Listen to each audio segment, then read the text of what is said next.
Hello students, अब start करते हैं अपना नया सवाल जो हमारा नॉर्टन थ्योरम के ऊपर बेस्ड है। इस सवाल में क्या कहा गया है कि हमारे पास एक सर्किट डायग्राम है। जैसा कि मैंने आपको पिछले वीडियो में सुपरपोजिशन थ्योरम में डिस्कस करा है कि जो 5 ओम के अक्रॉस करंट था वो क्या आया था, 3.43 आया था। तो वो जो करंट था वही इसमें भी आना चाहिए। ठीक है, तो वेरीफाइड तरीके से भी कर रहे हैं और नॉर्टन थ्योरम की एप्लीकेबिलिटी और उसका एक न्यूमेरिकल सीख भी रहे हैं। तो 5 ओम के अक्रॉस हमें करंट निकालना है इसमें। ठीक है, तो अब क्या करेंगे, अब सबसे पहले देखिए हम इसको हम छोड़ देंगे और एक अपना अलग सर्किट डायग्राम बनाएंगे। तो देखिए आप पूरा डायग्राम नोटिस करेंगे तो वैसे का वैसे ही बनाया है। I1 I2 लूप्स मान लिए हैं जो जनरली हम करते हैं, लेकिन चेंज क्या दिखेगा आपको, मैंने 5 ओम नहीं करेक्ट करा है।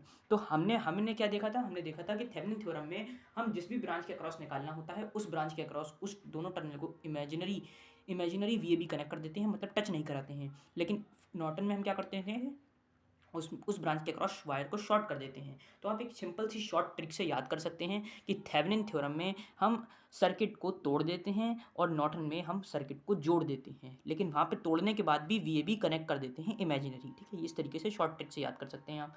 तो I1 I2 हमने दो लूप्स मान लिए। अब देखिए मैंने बताया था कि उस वाले में भी कि I1 है तो ये हमारा इसमें KVL नहीं लगेगा। करंट सोर्स जिसमें भी प्रेजेंट होता है उसमें KVL नहीं लगता है, उसमें KCL लगता है। तो KCL क्या कहता है कि ये देखिए जो I1 की ऊपर की डायरेक्शन है वो तो ये I1 ऊपर है भाई, देखिए ये I1 हमारा कैसा है, ऊपर है और 2 एम्पियर नीचे आ रहा है। तो I1 के रिस्पेक्ट में अगर 2 एम्पियर को लिखना पड़ेगा तो हम क्या लिखेंगे, I1 is minus of 2 ampere, that is the direction. Minus sign क्या दिखा रहा है, नेगेटिव डायरेक्शन। ठीक है, तो -2 एम्पियर आ गया यहाँ से। ठीक है, अब देखिए अब हमने इस वाले इक्वेशन के लिए लिखी तो ये आ गया -20, इसके लिए कुछ होगा नहीं तो इसके लिए -10 I2 -20 I2 -I1 और +40 क्योंकि माइनस से प्लस की तरफ जा रहा है। इसके बाद हमने कैलकुलेट कर ली, I1 की वैल्यू -2 पुट करने के बाद I2 की वैल्यू -4 एम्पियर आ गई। तो हमारा मेन काम क्या होता है नॉर्टन थ्योरम में, देखिए नॉर्टन थ्योरम मेनली ये कहती है कि it is the parallel combination of RTH and the Norton current और RTH का पैरेलल में जो इक्विवेलेंट सर्किट बनती है वही नॉर्टन थ्योरम है। ठीक है, तो Norton theorem is nothing but simply the parallel combination of the Norton current and Thevenin resistance. ठीक है, तो अब क्या करा हमने, सबसे पहले I2 निकाल लिया। तो I2 से क्या पता लगा हमें, इस 5 ओम के अक्रॉस, ये जो 5 ओम था इसके अक्रॉस करंट पता लग गया भाई, ये I2 है और इसी डायरेक्शन में I भी निकालना था। ठीक है, तो हमें क्या पता चला, हमें ये पता चला कि जो हमारी I2 की वैल्यू है वो -4 एम्पियर है, मतलब जो अब हमारा डायग्राम बनेगा नॉर्टन इक्विवेलेंट का तो उसमें हम 4 एम्पियर का करंट सोर्स लगाएंगे, तो वो भी हम आपको दिखाएंगे। अब इसके बाद हमने क्या कहा था कि एक तो हमें नॉर्टन करंट निकालना होता है, तो I2 नॉर्टन करंट है। क्योंकि नॉर्टन करंट क्या होता है, उस ब्रांच की अक्रॉस करंट जिस ब्रांच के अक्रॉस आपसे करंट पूछा गया है वो आपने क्या निकाला, तो वो जो I2 निकाला है वो -4 एम्पियर है, वो 5 ओम के ब्रांच के अक्रॉस ही है ना, तो इसलिए वो हमारा नॉर्टन करंट हो गया। और थेवेनिन रेजिस्टेंस, तो ये तो आसान है कि सारे ही जितने भी करंट सोर्स हैं उनको आप उनकी आइडियल रेजिस्टेंस से रिप्लेस कर दें, वोल्टेज को आइडियल रेजिस्टेंस से रिप्लेस करते हैं। वोल्टेज की आइडियल रेजिस्टेंस होती है 0 और जो करंट सोर्स होता है उसकी आइडियल रेजिस्टेंस होती है इन्फिनिटी। तो जहाँ पे देखिए करंट सोर्स आएगा उस सर्किट को हम ओपन कर देंगे। इन्फिनिटी का मतलब होता है कि सर्किट ओपन कर देना।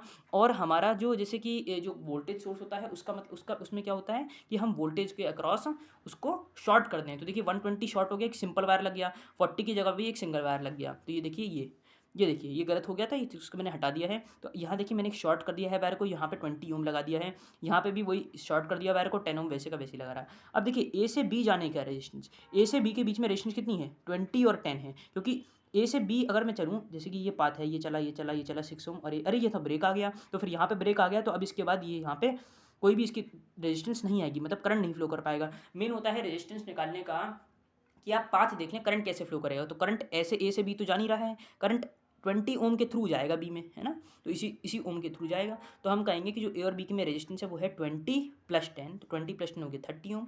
अब हमने इसकी नॉर्टन इक्विवेलेंट सर्किट बनाई, तो नॉर्टन इक्विवेलेंट में देखिए -4 एम्पियर आया था।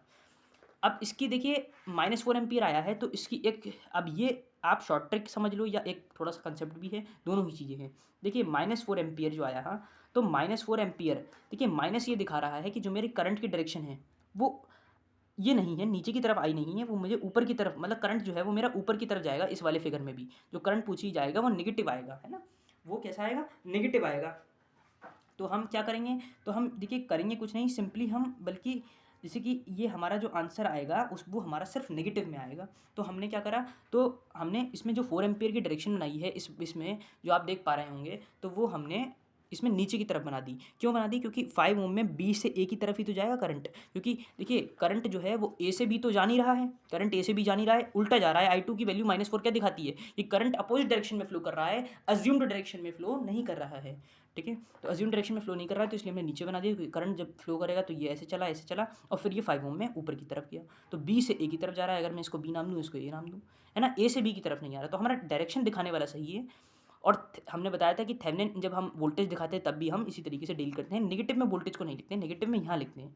ठीक है, तो जब हम करंट 5 ओम के अक्रॉस निकालेंगे तो अब इसके लिए आपको पता होनी चाहिए current division rule. Current division rule कहता है कि जिस भी ब्रांच के अक्रॉस आपको करंट निकालना है और वो अगर पैरेलल में है करंट सोर्स के साथ, तो आप उसका करंट सोर्स का मल्टीप्लाई उसके अपोजिट रेजिस्टेंस से डिवाइड कर देंगे टोटल रेजिस्टेंस से। फिर बोल रहा हूँ, करंट डिवीजन रूल कहता है, या आप प्रीवियस कर लें वीडियो को या बैक कर लें, ठीक है, तो करंट डिवीजन रूल कहता है जिस भी ब्रांच के अक्रॉस आपको करंट निकालना है, ठीक है, जिस भी ब्रांच के अक्रॉस आपको करंट निकालना है, फॉर एग्जांपल यहाँ पे 5 ओम के अक्रॉस निकालना है, तो और अगर वो करंट सोर्स के साथ पैरेलल में कनेक्टेड है किसी थेवेनिन रेजिस्टेंस के साथ, तो हम क्या करते हैं, हम जो करंट सोर्स है उसका मल्टीप्लाई, उसकी वैल्यू का मल्टीप्लाई हम RTH के साथ कर देते हैं, RTH के साथ कर देते हैं और डिवाइड कर देते हैं जो हमारी टोटल रेजिस्टेंस होती है। तो इससे -30 × 4, -30 नहीं है, वो -4 है, ठीक है, -4 है, क्योंकि -4 एम्पियर आया।